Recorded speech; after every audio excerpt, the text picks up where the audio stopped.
Bismillahirrahmanirrahim. Assalamualaikum warahmatullahi taala wabarakatuh. Alhamdulillahi rabbil alamin. Assalatu wassalamu ala sayyidina Maulana Muhammadin wa ala alihi wa sahbihi ajma'in. Nahmaduhu wa nasta'inuhu wa nastahdihi wa nastaghfiruhu wa natubu ilayhi wa na'udzu billahi min shururi anfusina wa min sayyiati a'malina. Man yahdihillahu fala mudilla lahu wa man yudlil fala hadiya lahu. Asyhadu an la ilaha illallah وأشهد أن سيدنا محمدا عبده ورسوله اللهم صل وسلم وزد وبارك على سيدنا مولانا محمد وعلى آله وصحبه ومن تبعهم بإحسان إلى يوم الدين إلى حضرة النبي صلى الله عليه وسلم وإلى صاحبي هذا الكتاب شيء لله لهم الفاتحة. بسم الله الرحمن الرحيم الحمد لله رب العالمين الرحمن الرحيم مالك يوم الدين إياك نعبد وإياك نستعين اهدنا الصراط المستقيم صراط الذين أنعمت عليهم غير المغضوب عليهم ولا الضالين.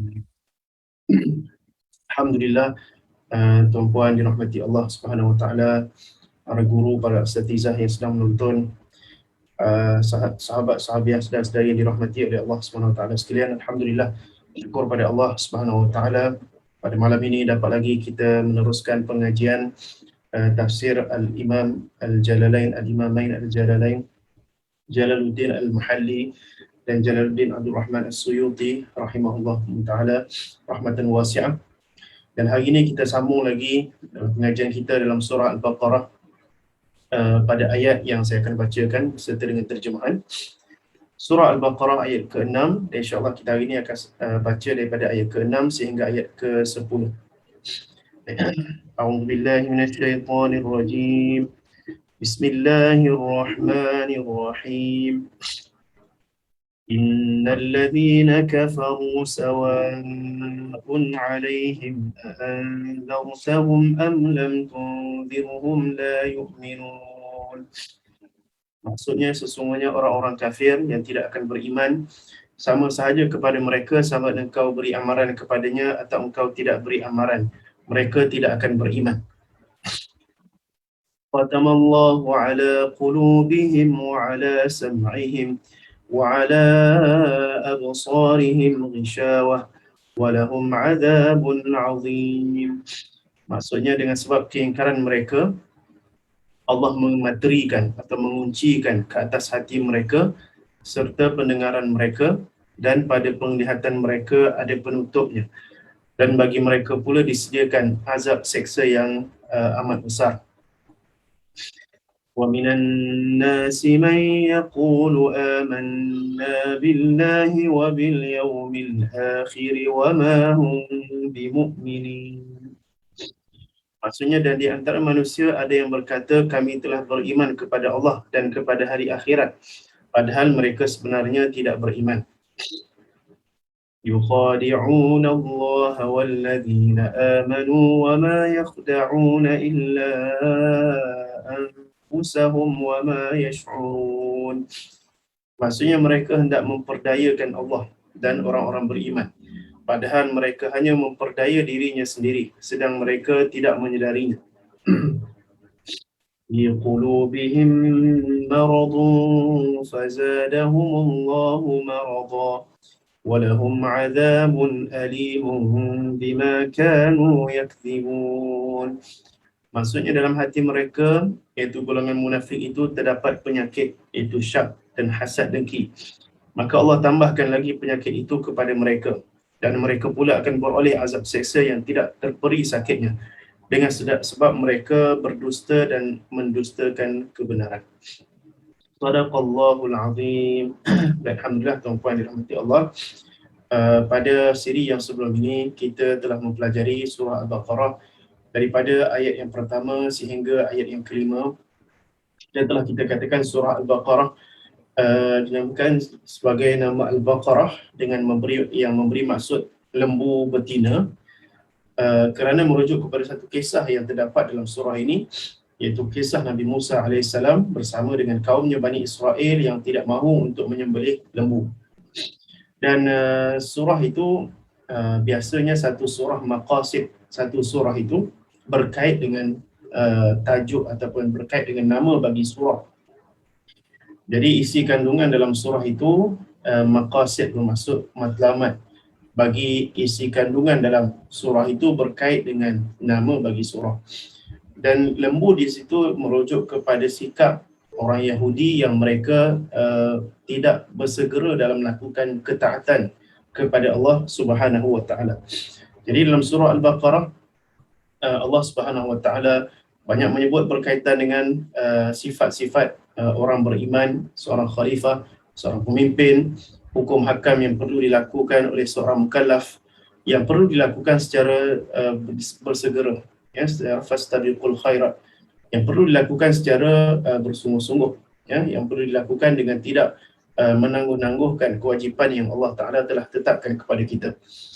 Dan pada permulaan surah Al-Baqarah, ya, kita telah sebutkan sebelum ini, Allah Subhanahu wa taala menyebut berkaitan dengan sifat Al-Quran dengan dzalikal kitabul la raiba fihi hudan lil muttaqin.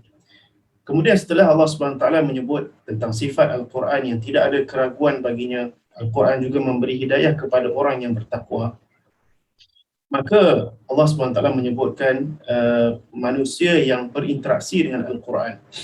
Ya, kerana Al-Quran memberi hidayah kepada orang yang bertakwa, maka apakah itu sifat-sifat dan ciri-ciri orang yang bertakwa? Maka disebutkan dalam surah Al-Baqarah ini, ya, ayat yang ke-3 sehingga ayat ke-5, alladzina yu'minuna bil ghaibi wa yuqimuna as-salah wa mimma razaqnahum yunfiqun walladzina yu'minuna bima unzila ilaika wa ma unzila min qablika wa bil akhirati hum yuqinun. Maksudnya orang yang muttaqin itu sifat-sifatnya ialah orang yang pertama sekali beriman kepada perkara ghaib. Yang kedua, mereka mendirikan solat. Yang ketiga, mereka yunfiqun, menginfakkan apa yang Allah Taala beri rezeki kepada mereka. Dan itu ialah sifat yang Allah Subhanahu Wa Taala sebutkan bagi satu kumpulan, mengikut setengah para ulama, itu untuk satu kumpulan yang berada di Mekah, ataupun kumpulan yang asalnya tidak beriman dengan kitab sebelum ini. Adapun untuk kumpulan yang telah beriman sebelum itu, seperti ahlul kitab, ya, mereka sudah beriman dengan perkara ghaib. Mereka sudah mendirikan solat mengikut syariat mereka dan melakukan infak dengan cara mereka. Cuma tinggal lagi mereka tidak beriman, ya, walladzina yu'minuna bima unzila ilaika. Mereka tidak beriman dengan Al-Quran yang diturunkan kepada Nabi Muhammad sallallahu alaihi wasallam. Wa ma unzila min qablika, dan kitab-kitab yang diturunkan kepada nabi-nabi yang terdahulu. Wabil akhirati hum yuqinun, dan mereka semua itu beriman kepada hari akhirat. Ulaika ala hudan min rabbihim wa ulaika humul muflihun. Setelah Allah Subhanahu wa taala pada 5 ayat yang pertama itu menceritakan tentang sifat-sifat orang yang bertakwa, setelah Allah Subhanahu wa taala menceritakan berkaitan dengan sifat-sifat Al-Quran, maka Allah Subhanahu wa taala seterusnya, ya, menceritakan berkaitan dengan sifat-sifat manusia yang tidak bertakwa, sifat-sifat manusia yang tidak beriman. Ya, kalau sebelum itu sebut alladzina yu'minuna bil ghaib, yang ayat yang kita akan baca, yang kita telah baca pada hari ini, iaitu Allah Subhanahu wa taala menceritakan tentang orang kafir. Kita baca daripada tafsir Al-Jalalain. Innal ladzina kafaru,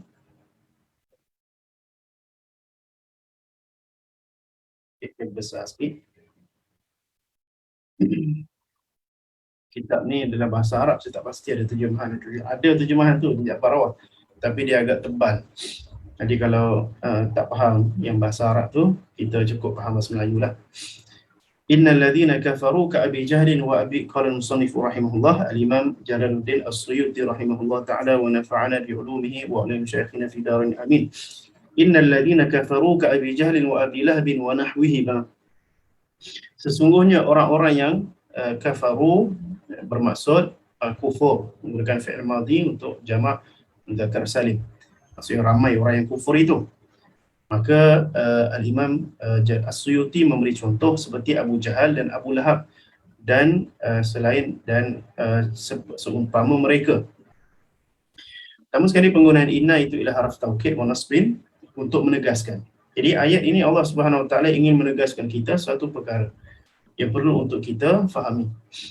Alladzina itu isim mausul. Kafaru itu bermaksud mereka melakukan kekufuran. Ya, kekufuran. Kafara, perkataan itu diambil daripada kafara yang bermaksud satara ataupun ghatta. Maksud kafara bermaksud menutup. Ya, asal maksud kufur ataupun kafara mengikut bahasanya bermaksud menutup. Sebab itu petani-petani pun dinamakan sebagai kafir. Bermaksud mereka menutup biji benih di bawah tanah. Dan kenapa orang kafir dinamakan sebagai kafir? Kenapa dinamakan sebagai orang yang menutup? Kerana orang kafir itu menutup fitrah keimanan dalam hati mereka. Ya, seolah-olah orang kafir ini, bukan seolah-olah lah, ya, sebenarnya orang kafir ini dalam hatinya ada keimanan. Ya, Allah SWT sebut dalam Al-Quran, وَهَدَيْنَاهُ النَّجْدَيْنِ, kami memberi hidayah kepada mereka dua jalan. Jadi jalan keimanan itu ditunjuk oleh Allah Subhanahu Wa Taala dan jalan kekufuran itu ditunjuk oleh Allah Subhanahu Wa Taala. Orang yang lahir daripada perut ibunya, kullu maulidin yuladu 'alal fitrah, dilahirkan dengan jalan fitrah, bermaksud mereka ada kesediaan untuk beriman kepada Allah Subhanahu Wa Taala. Jadi apabila mereka membesar, maka datangnya keraguan-keraguan, datangnya ideologi-ideologi yang salah, maka keraguan itu, ideologi itu, syahwat, nafsu dan sebagainya menutup kebenaran dan menutup fitrah keimanan yang ada dalam hati mereka, sehingga jadilah mereka orang kafir, iaitu orang yang menutup hatinya daripada cahaya iman. Innal ladzina kafaru sawa'un 'alaihim. Sawa'un bermaksud mustawin, bermaksud sama sahaja. 'Alaihim, ke atas mereka. A'anzartahum, a'anzartahum. Di situ yang pertama ialah hamzah al-istifham ataupun hamzah at-taswiyah, ya, mengikut hamzatul istifham at-taswiyah, maksud dia sama sahaja. Anzartahum sama ada kamu memberi peringatan kepada mereka, dan fi'il madhi ini merujuk, ya, bila khitab ta itu merujuk kepada Rasulullah sallallahu alaihi wasallam. Sama sahaja wahai Muhammad, ya, kamu memberi peringatan kepada mereka. Dan disebutkan dalam tafsir ini bitahqiqil hamzatain wa ibdali thaniyati alifan wa tashiliha wa idkhali alifin bainal musahalati wal ukhra wa tarkihi. Jadi ini ialah 5 qiraat dalam membaca ayat ini, iaitu anzartahum itu qiraat kita Hafs an Asim. Ada qiraat yang membaca dengan ibdalkan, ya, hamzah yang kedua kepada alif dengan cara baca anzartahum, dan ada yang membaca dengan tashil dengan anzartahum dan sebagainya yang diajarkan oleh para ulama qurra, ya, 5 cara baca anzartahum itu. Am lam tunzirhum la yu'minun, ataupun kamu tidak memberi peringatan kepada mereka, la yu'minun.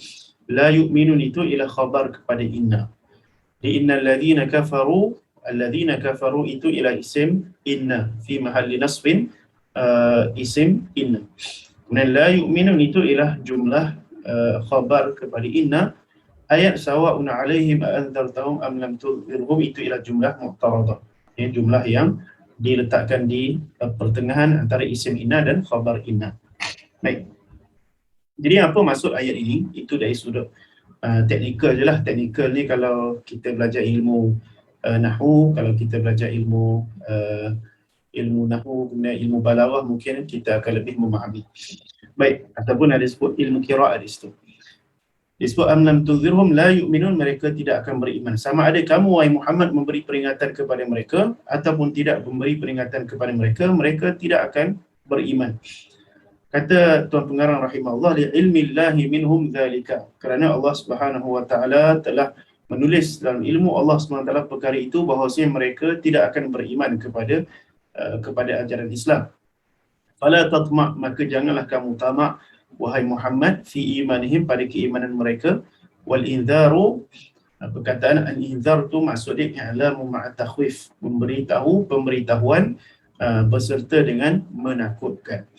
Jadi orang yang kafir ini, yes, Nabi SAW, orang kafir yang telah dikhususkan atau telah ditulis bahawa mereka ini tidak akan beriman, mereka tidak mendapat pengajaran, mereka tidak memberi manfaat peringatan yang diberikan oleh Rasulullah SAW.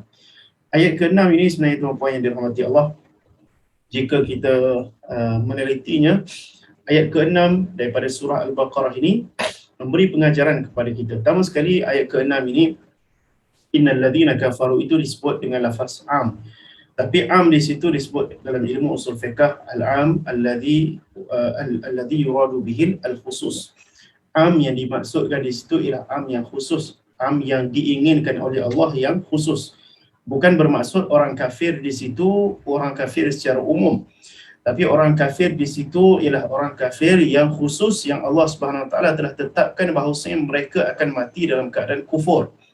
Sebab itu disebutkan oleh tuan pengarang kita seperti Abu Jahal, Abu Lahab, Walid ibn Mughirah dan sebagainya, yang mereka mati dalam keadaan kufur. Jadi orang-orang yang mereka ini mati dalam keadaan kufur, maka kata Allah Subhanahu Wa Taala kepada Nabi Muhammad, anzartahum am lam tunzirhum la yu'minun. Sama ada kamu beri peringatan kepada mereka atau tidak beri peringatan kepada mereka, ya, mereka tidak akan beriman kerana mereka telah tertulis matinya dalam keadaan kufur. Jadi itu memberi pengajaran kepada kita tuan-puan yang dirahmati Allah, bahawasanya seorang pendakwah, ya, seorang yang menyampaikan ilmu Allah, seorang yang menyampaikan agama Allah, peranan mereka hanyalah menyampaikan. Ya, peranan mereka bukanlah mereka memaksa mereka menerima hidayah. Tapi apa yang penting ialah kita menyampaikan. Balighu anni walau ayat, kata Nabi SAW.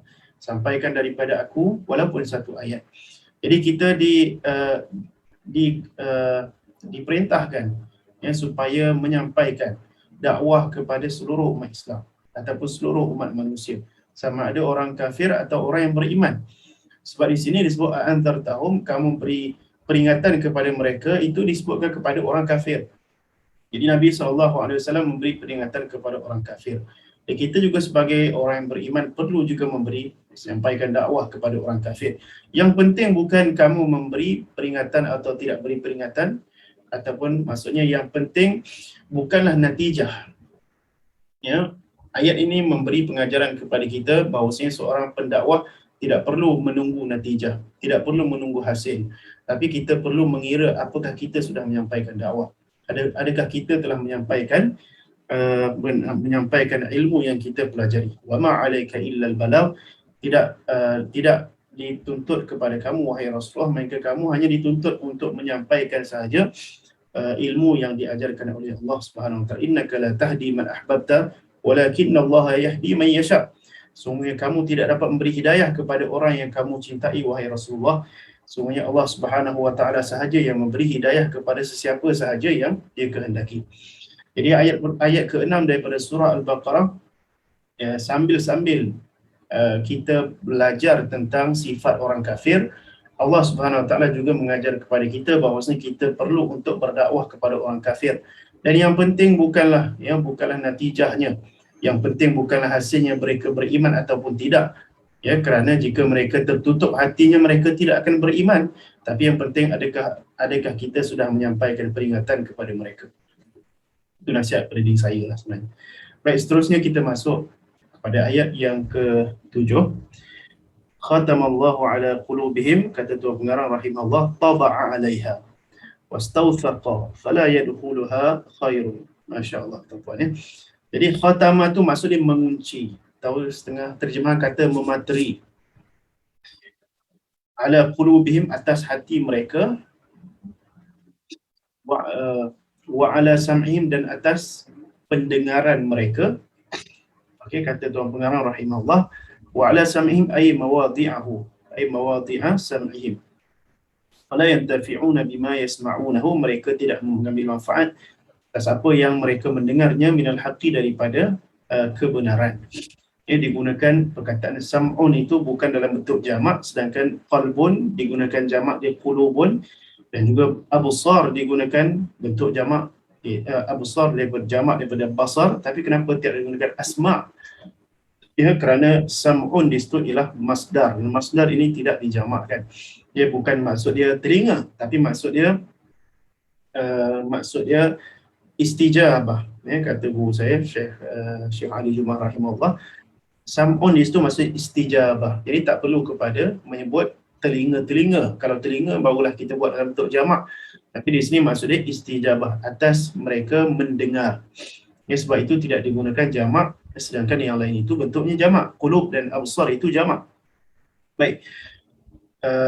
Sebab itu disebutkan ay mawadhi'as sam'i, ya, tempat mereka mendengar. Ya, bukan telinga, maksudnya sam'ihim ialah masdar, ya. Maka mereka tidak mengambil manfaat dengan pendengaran mereka, ya. Fala yasma'una haqqan fala yantafi'una bima yasma'unahu minal haqqi. Mereka tidak mengambil manfaat daripada kebenaran yang mereka dengari. Baik, pada ayat yang ini, khatamallahu ala sam'ihim wa ala absarihim, Allah SWT menyebut mengunci di atas hati mereka dan pendengaran mereka. Bagaimana nak mengunci hati dan pendengaran, sedangkan hati dan pendengaran itu tidak boleh dikunci? Ya, maka di situ, ya, ayat ini menggunakan majaz, ya, menggunakan bahasa yang kiasan, menggunakan isti'arah, ya, isti'arah makniyah. Bermaksud Allah Subhanahu wa taala mengunci hati mereka sama seperti, ya, ataupun bagaikan Allah Subhanahu wa taala mengunci ataupun menutup ataupun memateri, contohnya satu cawan yang ditutup. Jadi hati itu ditutup oleh Allah Subhanahu wa taala, dikunci oleh Allah Subhanahu wa taala, sama seperti cawan ini dikunci. Jadi bila cawan ini dikunci, maka dia tidak dapat berfungsi, ya, tidak dapat melakukan tugasnya, itu memasukkan air. Ya, maka dalam hal yang sama, kalau hati itu terkunci, hati itu telah terkunci, maka disebut oleh Tuan Pengarang fala yadkhuluha khairun. Maka hati itu tidak akan masuk ke dalam kebaikan kerana telah terpatri dan terkunci. Dan juga pendengaran mereka telah tertutup. Ya, maka mereka tidak mendengar, ya, kebenaran, walaupun mereka mendengar secara zahir, tapi mereka tidak dapat mengambil manfaat daripada kebenaran kerana pendengaran mereka telah terkunci daripada kebenaran. Dan kita wakaf, kita boleh untuk wakaf di situ, ya, kerana ayat selepas itu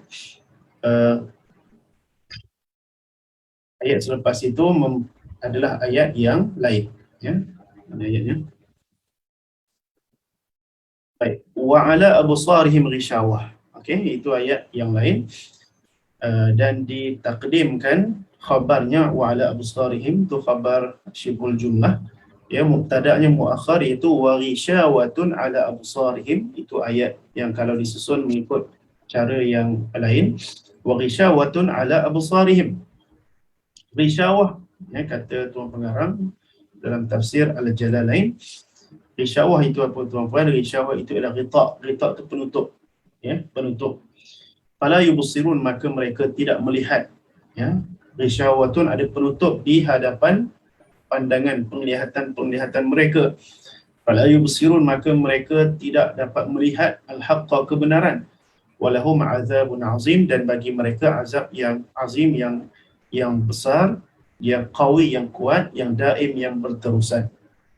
Baik, pada ayat ni tuan-puan, Allah Subhanahu Wa Taala menyebut sifat yang berbeza daripada hati dan pendengaran. Ya, penglihatan ini Allah Subhanahu Wa Taala kata tidak terkunci, tapi penglihatan itu ada penutup. Jadi dia tak sama seperti hati tadi yang telah terkunci terpatri daripada segenap sudut.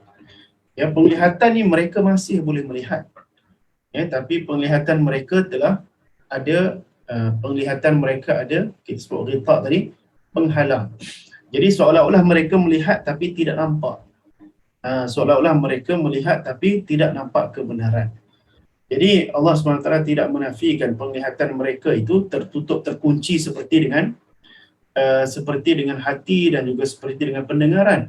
Ya, tapi penglihatan mereka masih boleh masih boleh melihat tapi tidak sampai juga kebenaran.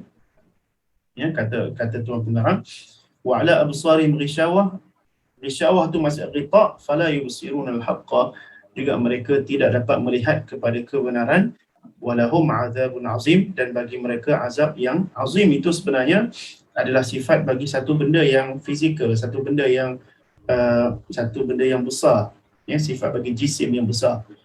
Ya, azab ini ialah satu azab ataupun satu perkara yang Allah Ta'ala sediakan untuk orang kafir dalam neraka nanti, ya. Dan azab itu sebenarnya bukan disifatkan dengan besar, ya. Yang besar itu adalah api, atau yang besar itu adalah pukulan dan sebagainya, ya. Jadi bila disebut azab yang besar, ya, maksudnya azab yang sangat dahsyat, azab yang sangat hebat, azab yang berterusan yang Allah Ta'ala berikan kepada orang-orang yang kafir. Bila disebut azim itu, maka kita perlu ada perasaan takutlah. Yang benda besar ni semua orang akan rasa gerun dengan benda yang besar. Kalau orang badan besar pun kita rasa gerun dengan dia. Kalau rumah besar pun kita rasa macam, oh hebatnya rumah besar. Ini azab yang besar, ya, azab yang sangat dahsyat yang Allah Ta'ala berikan kepada orang kafir, ya, supaya kita berasa gerun, ya, supaya kita tidak sekali-kali berfikir, ya, untuk menjadi orang kafir, na'udzubillah. Baik. Dan dalam ayat ini kata Al-Imam As-Sawi rahimahullah, Allah Subhanahu Wa Ta'ala menyebut tentang 3 wasilah ilmu. Ya, 3 wasilah ilmu disebutkan juga oleh Al-Imam Allahumma salli ala sayyidina Az-Zarkashi, tak silap saya, dalam kitab Luqatatul Ajlan, Wasailul Ilmi. Ya, dia disebutkan dalam Allahumma salli ala sayyidina, dalam banyak bidang ilmu lah. Wasailul ilmu itu ada 3. Jalan untuk seorang itu memperoleh ilmu itu ada 3. Yang pertama al-aqlu, ya, akal. Yang kedua ilmu mantik, yang disebut adalah ilmu mantik atau ilmu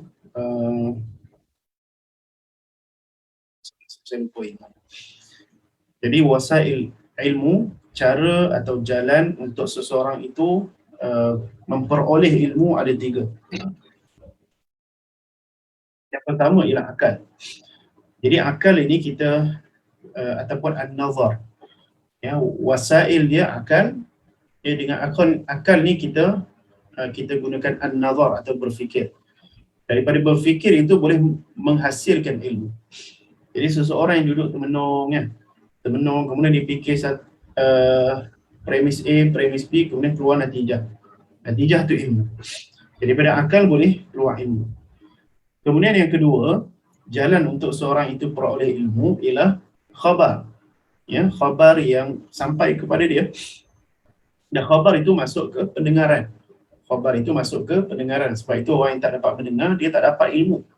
Ilmu yang sangat banyak dia tak dapat, kerana ilmu ini dapat, ya, sama ada daripada dua yang utama, in kunta naqilan fasiha atau mudda'iyan fadali. Sama ada khabar ataupun akal, ya. Sebab itu dalil itu kita kata ada dalil 2, dalil naqli, dalil aqli.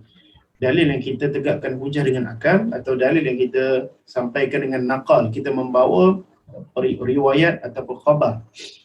Jadi khabar, contoh orang kata di Kota Baru ada sebuah kampung namanya Kampung Sirih contohnya. Jadi itu adalah khabar yang sampai kepada kita, itu adalah ilmu yang kita dapat melalui pendengaran.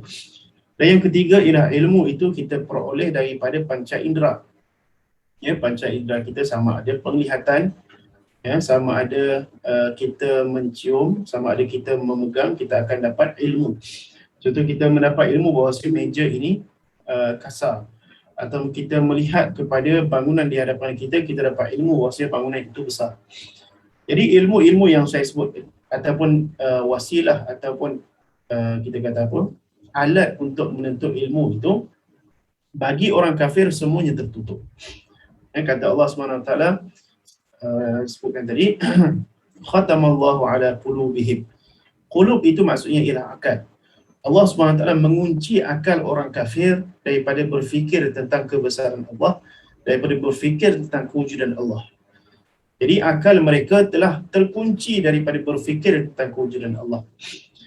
Wa ala sam'ihim, dan pendengaran mereka terkunci daripada mendengar kebenaran yang datang daripada Allah Subhanahu Wa Taala, sama ada daripada Al-Quran ataupun hadis Nabi ataupun pendakwah-pendakwah yang menyampaikan seruan ajaran Islam, ya, orang kafir ini terkunci pendengarannya daripada kebenaran. Kemudian yang ketiga adalah wa'ala absarihim ghishawah. Absar itu ialah panca indera. Jadi panca indera mereka juga, mereka tidak dapat menyaksikan di sekeliling mereka, semuanya adalah bukti kepada kewujudan Allah Subhanahu Wa Taala. Mereka ada penghalang daripada melihat kebenaran kewujudan Allah Subhanahu Wa Taala, maka mereka tidak tidak beriman kepada Allah Subhanahu Wa Taala. Baik, seterusnya kita masuk kepada ayat yang ke-8. Di mana Allah Subhanahu Wa Taala, wa minan nasi man yaqulu amanna billahi wal yawmil akhir wa bil amanna billahi wa bil yawmil akhir wa ma hum bimu'minin. Baik. Di sini Allah Subhanahu Wa Taala menyebutkan tentang golongan yang ketiga.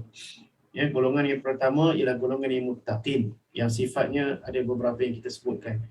Kemudian Allah SWT menyebutkan tentang golongan al-kafirin, yang sifatnya apa? Yang sifatnya pendengaran dia, penglihatannya, hati, akal dia terkunci. Kita telah sebutkan. Kemudian di sini, ya, 2 ayat sahaja Allah SWT menyebut tentang orang kafir, 4 ayat tentang orang yang muttaqin. Ya, bermula daripada ayat yang kita baca ini, iaitu ayat ke-8. Allah Subhanahu Wa Taala menyebut atau menerangkan kepada kita tentang golongan yang ketiga, iaitu golongan al-munafiqun. Disebutkan sehingga, ya, ayat yang ke berapa, ya? Ayat ke-20 20. Jadi ada 13 ayat yang berkaitan dengan orang munafik yang disebutkan dalam surah Al-Baqarah. Ya, untuk membuktikan bahawasanya sangat bahayanya orang munafik dalam masyarakat kita. Ya, munafik ni bagaikan duri dalam daging. Ya, munafik ni satu sifat yang sangat sangat menakutkan. Ya, kerana dia musuh dalam selimut, musuh yang menikam kita daripada belakang. Maka Allah SWT tegaskan dengan 13 ayat dalam surah Al-Baqarah, dan Allah SWT mula menyifatkan mereka dengan wa minan nas. Wa nazala fil munafiqin, kata tuan pengarang, qala rahimahullah, wa nazala fil munafiqin wa minan nasi man yaqulu amanna billahi wa bil yawmil akhir ay yaumul qiyamah li'annahu akhirul ayyam wa ma hum bimu'minin ru'ya fihi ma'na min, makna man, maaf, wa fi dhamiri yaqulu lafzuha. Baik. Jadi wa minan nas, min di situ ialah min tabi'idiyah. Min tabi'idiyah ini bermaksud kita boleh gantikan min tu dengan ba'du. Ya, ba'dun nas. Bermaksud tidak semua orang yang menjadi orang munafik, tapi sebahagian, segelintir di kalangan manusia. Ya, Allah SWT gunakan penggunaan perkataan min di situ ialah min tabi'idiyah, bermaksud ba'dun nas, sebahagian daripada manusia. Perkataan manusia pula ialah perkataan ismu jam'in, isim yang digunakan hanya untuk jamak, yang diambil sama ada daripada perkataan nawas, iaitu taharraka, kerana manusia itu suka bergerak, ataupun daripada perkataan nisyan, bermaksud manusia itu sering lupa. Wa ma awwalun nasi illa awwalun nasi, tidaklah orang manusia yang pertama melainkan dialah manusia pertama yang lupa.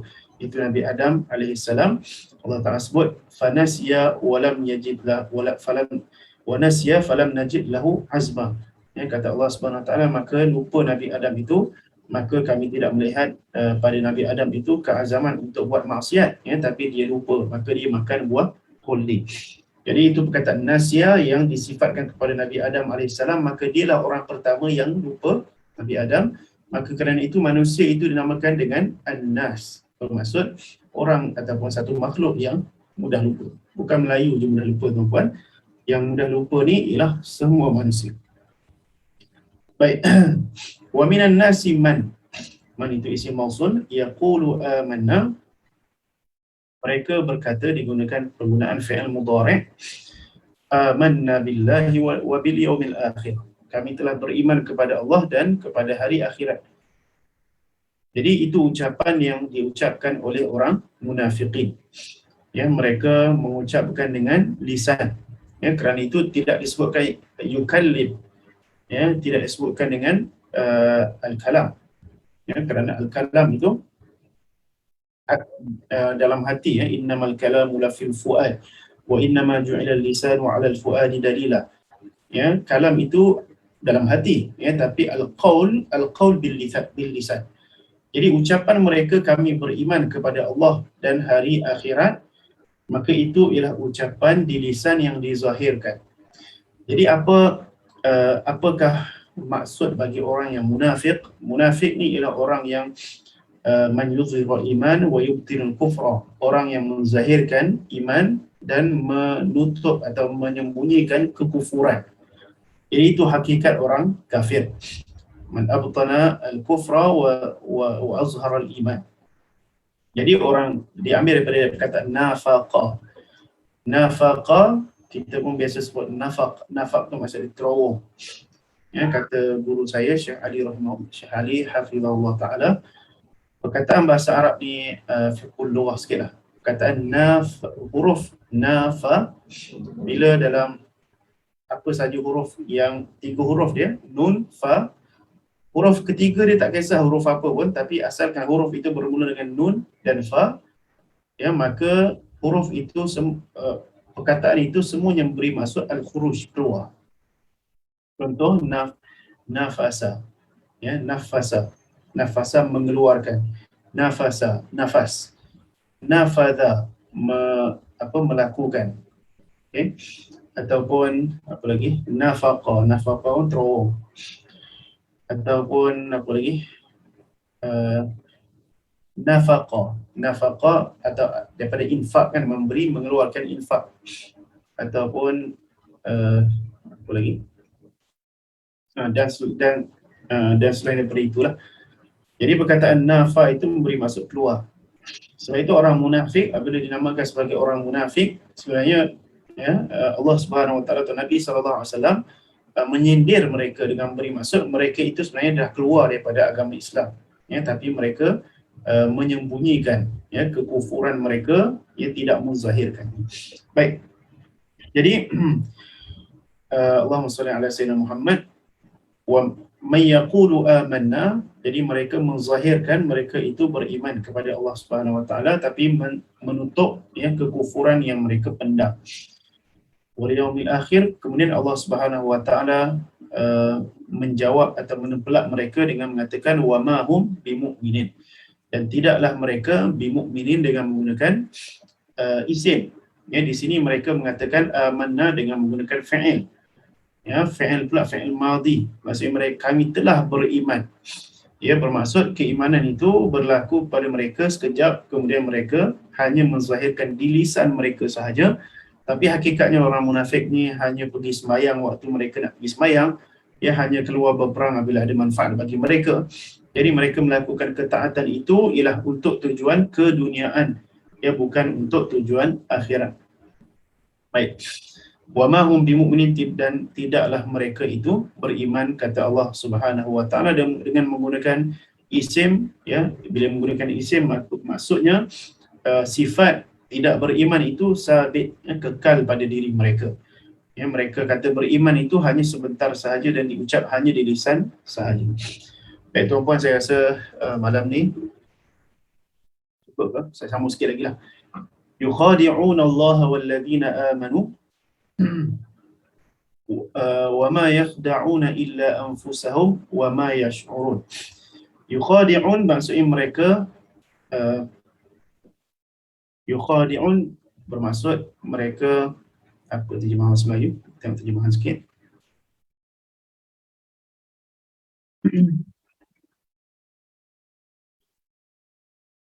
Memperdayakan, melakukan tipu daya, daripada perkataan mukhada'. Jadi mereka melakukan tipu daya kepada Allah. Ya, tetapi di sini yang disebutkan oleh Tuan Pengarang rahimahullah, bi izhari khilafi ma afdal, cara mereka melakukan tipu daya itu, ya, dengan cara izhari khilafi ma afdaluhu min al-kufri liyadfa'u anhu ahkamahu ad-dunyawiyah. Mereka menzahirkan perkara yang berlawanan, tidak bertepatan dengan kekufuran yang mereka sembunyikan. Liyadfa'u, untuk menolak daripada mereka hukum-hukum dunia yang berkaitan dengan apabila orang kafir ni kena bunuh, ataupun kena jadikan tawanan, ataupun kena bayar jizyah. Jadi untuk mengelak daripada mereka itu dibunuh dan sebagainya, maka mereka menuturkan kalimat iman secara dusta. Jadi perbuatan mereka itu ialah mereka yukhadi'un, mereka menipu daya melakukan tipu daya kepada Allah. Lakukan tipu daya kepada Allah di sini, kata para ulama, ya bukanlah melakukan tipu daya kepada Allah, tapi melakukan tipu daya kepada Rasulullah dan kepada orang-orang yang beriman. Wama yukhadi'una illa anfusahum. Ini satu qiraat. Kalau qiraat kita baca wama yakhda'una illa anfusahum, dan tidaklah melakukan tipu daya melainkan kepada diri mereka sendiri. Yang mereka tidak melakukan tipu daya secara hakikatnya. Yang melakukan tipu daya itu ialah pada sangkaan mereka sahaja.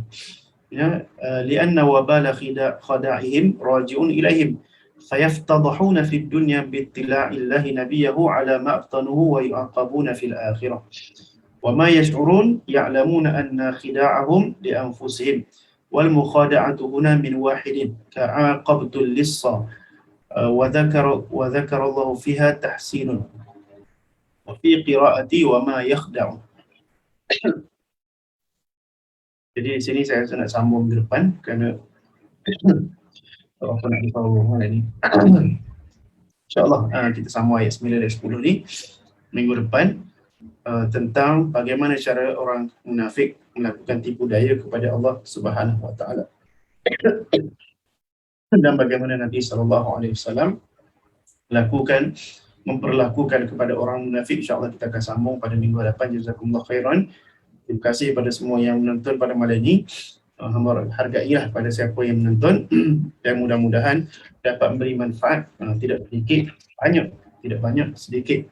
InsyaAllah. Wallahu a'lam. Assalamualaikum warahmatullahi taala wabarakatuh.